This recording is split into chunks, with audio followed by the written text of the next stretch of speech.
बच्चों, इससे पहले एन ने बताया कि जितने भी डच लोग हैं वो ब्रिटेन के लोगों का सम्मान नहीं करते, ठीक है। और उनका मानना था कि ब्रिटेन को उनकी तरफ से युद्ध लड़ना चाहिए और जब विजय हो जाए तो उस कब्जे वाले क्षेत्र को छोड़ करके वहाँ से चले जाना चाहिए, और बल्कि क्या, हाथ जोड़ करके माफ़ी मांगनी चाहिए, ठीक है। तो एन का विचार था कि ऐसे लोगों की अच्छे से मरम्मत होनी चाहिए, क्योंकि उन्हें नहीं मालूम कि अगर ब्रिटेन उनका साथ नहीं देता तो आज हॉलैंड जर्मनी बन चुका होता और उनका पता नहीं क्या होता। तो ब्रिटेन ने अगर संधि प्रस्ताव पर समझौता नहीं किया है तो डच लोगों पर मेहरबानी की है, परंतु जो लोग उसका मजाक बनाते हैं और उसे हैं हिकारत की नज़र से देखते हैं, नफ़रत की नज़र से देखते हैं और बुढ़ाते लार्डों की सरकार है ये कहते हैं, तो ऐसे लोगों को क्या है, अपना दिमाग सही रखना चाहिए, अभी अपने स्वयं को होश में रखना चाहिए, ठीक है। और अच्छे से मरम्मत हो तभी इनके जंग लेके दिमाग खुलेंगे, ठीक है। फिर एन का कहना था कि मेरे दिमाग में हर समय इच्छाएं, विचार, आरोप प्रत्यारोप क्या है, हमेशा चक्कर काटते रहते हैं। यानी कि उसको लगता था कि इस उम्र में उसकी जो इच्छाएं पूरी नहीं हुई हैं वो इच्छाएं क्या है, हमेशा उसके मन में रहती थी। विचार तरह तरह के चीज़ों को देख करके, परिस्थिति को देख करके विचार उसके मन में हमेशा बने रहते थे। आरोप प्रत्यारोप, हमेशा उस पर क्या है, आरोप लगाया जाता था, हमेशा डांटा फटकारा जाता था, तो ये हमेशा उसके दिमाग में चलता रहता था, ठीक है। तो उसका कहना था कि वो सचमुच इतनी घमंडी नहीं है जितना कि लोग उसे समझते हैं। वो घमंडी नहीं है परंतु लोग उसे घमंडी समझते हैं। उसका कहना था कि वो अन्य लोगों की अपेक्षा अपनी कमियों को बेहतर से जानती है। ज़्यादातर लोग क्या होता है, उनमें कमियां रहती हैं परंतु उसे स्वीकार नहीं करते, परंतु उसका कहना था कि वो अन्य लोगों की अपेक्षा अपनी कमियों को बेहतर तरीके से जानती है। वो स्वयं को बदल रही है, उन कमियों को दूर करने का प्रयास कर रही है, ठीक है। और वो खुद को बदलना चाहती है, बदल भी रही है और काफ़ी हद तक बदल भी गई है, परंतु इस बात को कोई भी नहीं समझता है, ठीक है। तो हमेशा ही उस पर आरोप प्रत्यारोप की बौछार होती रहती है। तो उसका कहना है कि क्या वही घर में अक्खड़ है, क्या वही तुनक मिजाज है, बाकी सब नहीं है, ठीक है। क्या वही अक्खड़ है, क्या वही तुनक मिजाज है, ठीक है, बाकी सब नहीं है, क्या अकेली ही वही है। तो उसका कहना था कि जो अन्य लोग हैं वो तो मुझसे भी ज़्यादा अक्खड़ हैं, ठीक है, मुझसे भी ज़्यादा तुनक मिजाज है। तो उसने दो व्यक्तियों का उदाहरण दिया, एक मिस्टर मिसेस वान दान और मिस्टर डसेल। ये दोनों सबसे ज़्यादा उसे उपदेश देते थे, उसकी कमियां निकालते थे मीन में और उससे आरोप प्रत्यारोप की बौछार करते थे। मिस्टर डसेल तो उसकी माँ से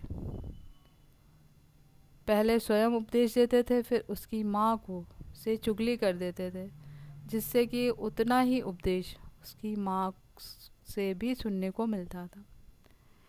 तो उसका कहना था ये दोनों जड़मती हैं, मूर्ख नहीं है, बेवकूफ़ नहीं कहा जा सकता। यानी जड़ बुद्धि है, इनकी बुद्धि क्या है, जड़ है। और इनका एक ही काम है, दूसरों की कमी निकालना। ठीक है। तो उसका कहना था कि वो उस पर है जो आरोप लगाए जाते हैं, या जो वो सोचती है वो है उसके लिए सही है। ठीक है। वो उसे अक्खड़ समझा जाता है। तो जड़ बुद्धि मिसेस वान दान उससे भी ज़्यादा अक्खड़ है। तो अपनी अक्खड़ता को छिपाने के लिए वो उस पर अक्खड़ होने का आरोप लगाती हैं, डांटती फटकारती हैं। ठीक है। फिर उसका कहना था कि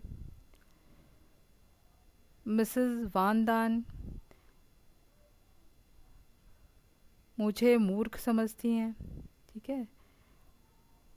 परंतु वो मुझसे भी ज़्यादा मूर्ख हैं, क्योंकि उन्हें लगता है कि मैं उनके जैसी बीमारियों का शिकार नहीं हूँ। ठीक है। उन्हें ये लगता है कि मैं उससे ज़्यादा बीमार वो कि मैं उनकी तरह बीमारियों का शिकार नहीं हूँ, और वो मुझे अक्खड़ समझती हैं, तो वो मुझसे भी ज़्यादा अक्खड़ हैं। ठीक है। वो हमेशा मेरी पोशाकों पर मीन मेक निकालती हैं, हमेशा पोशाकों के टीका टिप्पणी करती हैं कि पोशाकें मेरी छोटी हो रही हैं, परंतु वो मुझसे भी ज़्यादा छोटी पोशाकें पहनती हैं। ठीक है। तो वे समझती हैं कि वे हर विषय को जानती हैं, वे अपने को 30 मार्क का समझती हैं, और उन विषयों पर भी जिससे कि क्या उन्हें नहीं मालूम है उस पर भी क्या है 2 गुना ज़्यादा बोलती हैं, जिनके बारे में उन्हें नहीं मालूम है। ठीक है। तो उसका कहना था कि क्या नहीं मालूम है, दुगना बोलती हैं, परंतु मुझे मालूम है, मुझे इस विषय का ज्ञान है, इसलिए मैं बोलती हूँ। यही बात क्या है मिस्टर डसेल के साथ लागू होती है। तो उसका कहना था कि जहाँ आग है वहीं धुआं है, अर्थात ये इन दोनों में स्वयं इतनी कमी है, तो अपनी कमी को छिपाने के लिए ये मुझ पर आरोप लगाते हैं। तो एन का मानना था उससे रत्ती भर भी, यानी जरा भी ये मानने में संकोच नहीं है, ये मानने में है कि वो सब कुछ जानती है, यानी कि उसे अपनी उम्र के हिसाब से क्या बहुत कुछ मालूम है। ठीक है।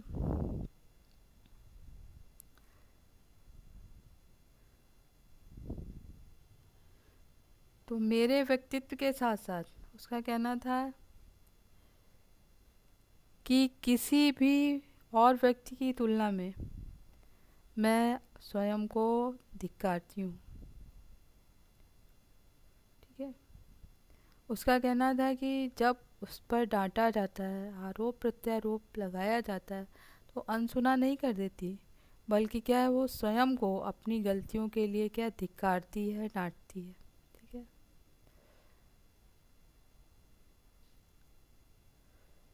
और है माँ सलाहें जब देना इतनी अधिक शुरू कर देती है और इतना अधिक उपदेश हो जाता है, इतनी अधिक उपदेश की पोटली भारी हो जाती है, तो उसका कहना है कि क्या है वो जो स्वयं को बदल रही है और बहुत कुछ बदल भी गई है, तो वो बदला रूप समाप्त हो जाता है, और फिर पुरानी वाली अक्खड़ तुनक मिजाज एहन सामने आ जाती है।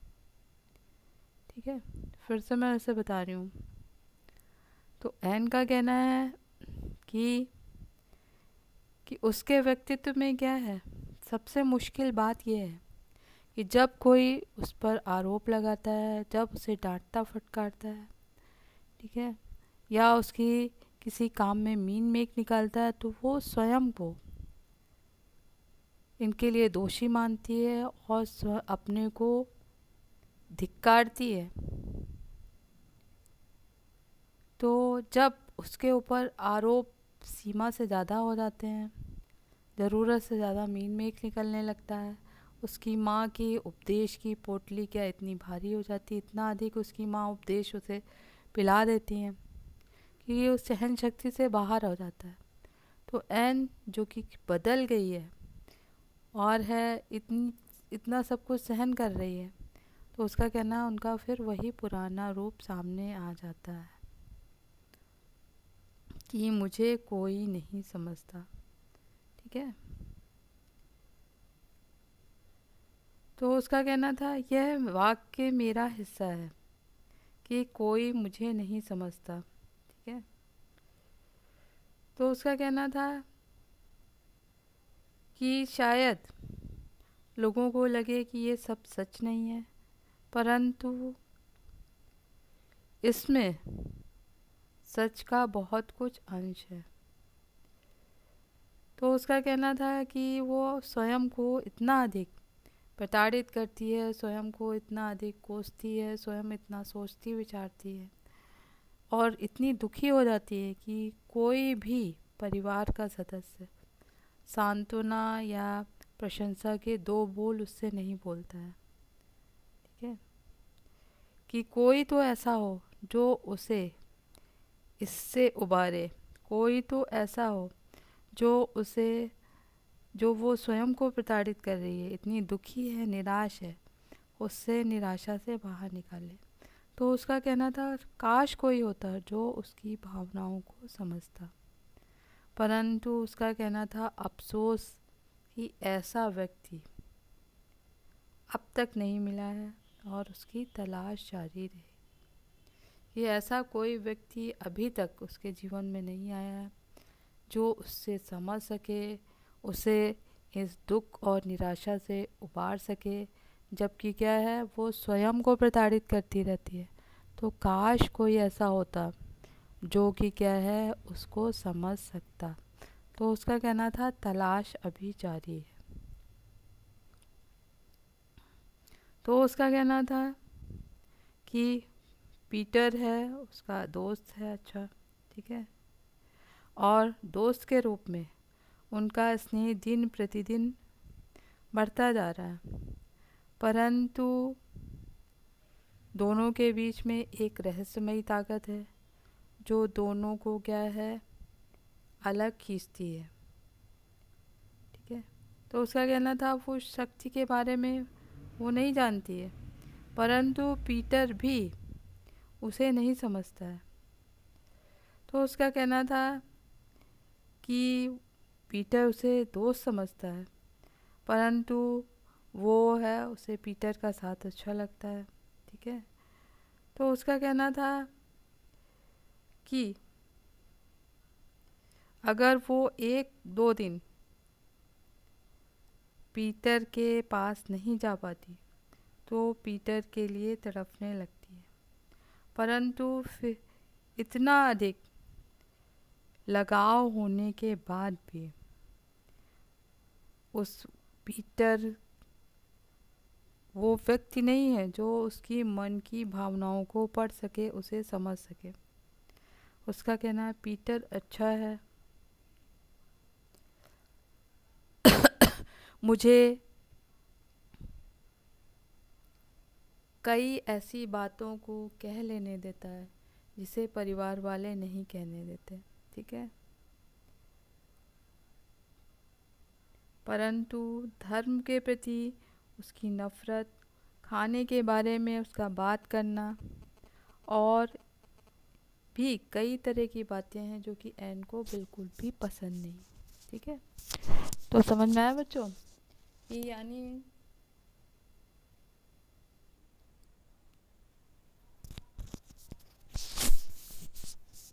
कि एन का कहना था कि आज तक उसके जीवन में कोई ऐसा व्यक्ति नहीं मिला जो उसे समझ सके। ठीक है, तो पीटर के बारे में उसका कहना था कि पीटर है उसका अच्छा दोस्त है। ठीक है, और उसे बहुत अच्छा दोस्त मानता है, परंतु उसका कहना है कि वो उनका स्नेह दिन प्रतिदिन बढ़ता जा रहा है, परंतु कोई ऐसी रहस्यमयी ताकत है जो दोनों को अलग किए रहती है। और उसका कहना है कि वो ताकत वो नहीं जानती है कि क्या है। वो हमेशा, अगर वो 1-2 दिन पीटर को नहीं देखती तो परेशान हो जाती है। और उस परंतु पीटर वो व्यक्ति नहीं है जो कि क्या उसको समझ सके। उसका कहना था पीटर अच्छा है,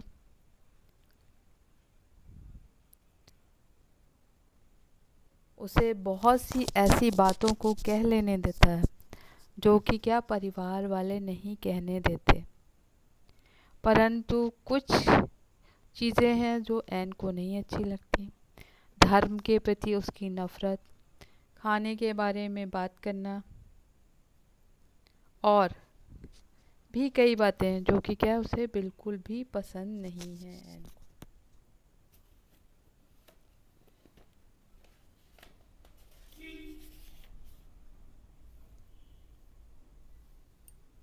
तो उसका कहना था इसके बावजूद मुझे पक्का यकीन है कि हम कभी नहीं झगड़ेंगे, एक साथ रहेंगे, ठीक है। तो पीटर शांति प्रिय, सहनशील और सहज व्यक्ति है।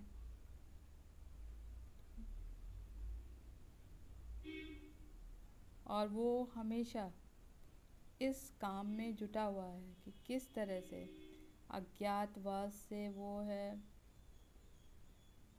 बाहर निकले, अपने ऊपर लगे हुए इल्ज़ामों से अपने को पाक साफ करे और अपने कामकाज को क्या है बहुत अच्छे तरीके से करे।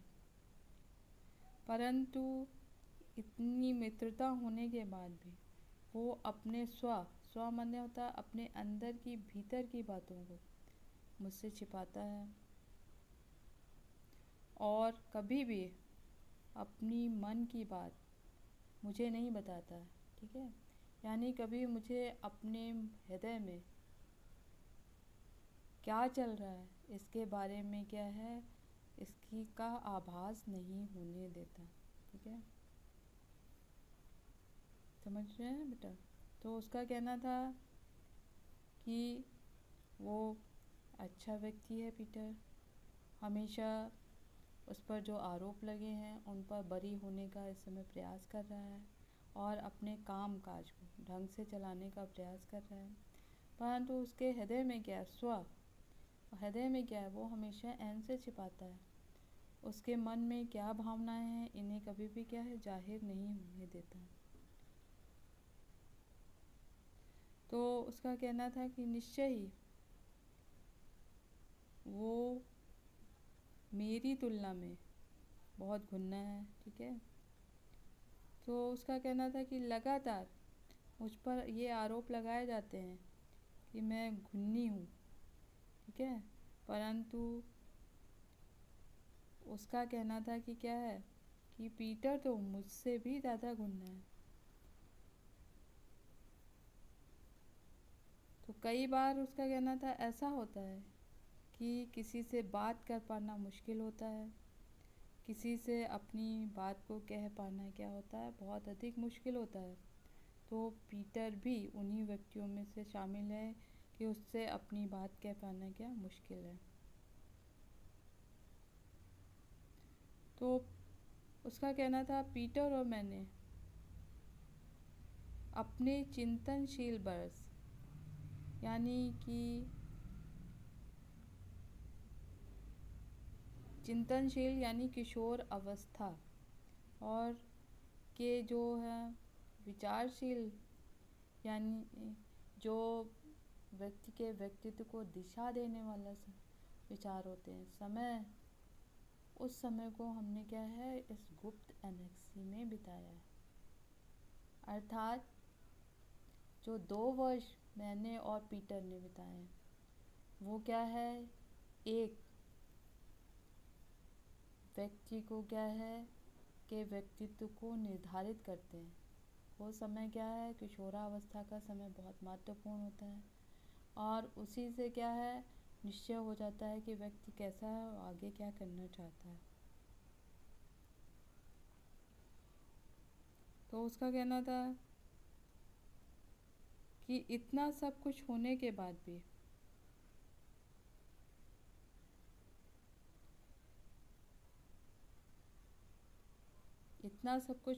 बाद भी कि वो और पीटर अक्सर बात करते रहते हैं, परंतु उसे इस चीज़ की कमी महसूस होती है कि वो पीटर वो व्यक्ति नहीं है जो कि क्या उसकी भावनाओं को समझ सके, उसे समझ सके, ठीक है। और ये कमी हमेशा उसे महसूस होती है।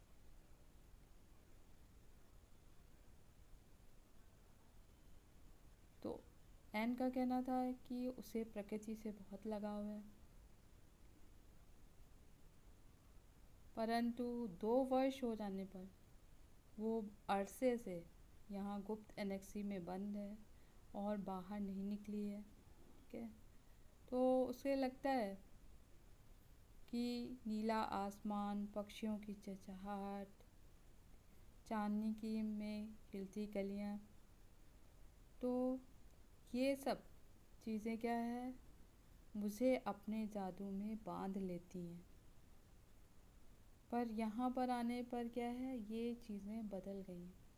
तो बच्चों, अक्सर प्रश्न पूछा जाता है कि उसके प्रकृति के बारे में विचार लिखिए, ठीक है।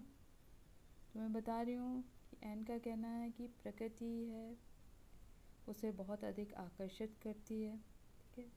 प्रकृति उसके लिए वरदान है और वो प्रकृति के लिए पागल हुई जाती है, परंतु यहाँ गुप्त एनएससी में वो लंबे समय से बाहर नहीं निकली है। तो यहाँ पर नीला आसमान, पक्षियों की चहचहाने की आवाज़, चांदनी और कलियाँ, ये सब चीज़ें क्या है, उसे अपनी ओर आकर्षित करती हैं, उसे बांध लेती हैं। परंतु यहाँ आने पर ये सब चीज़ें क्या है, बदल गई हैं।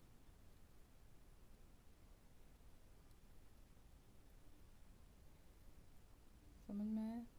तो उसका कहना था, उदाहरण के लिए छुट्टियों की दोपहर की बात है, बेहद गर्मी थी, 11:30 बजे तक ज़बरदस्ती आंखें खोले बैठी रही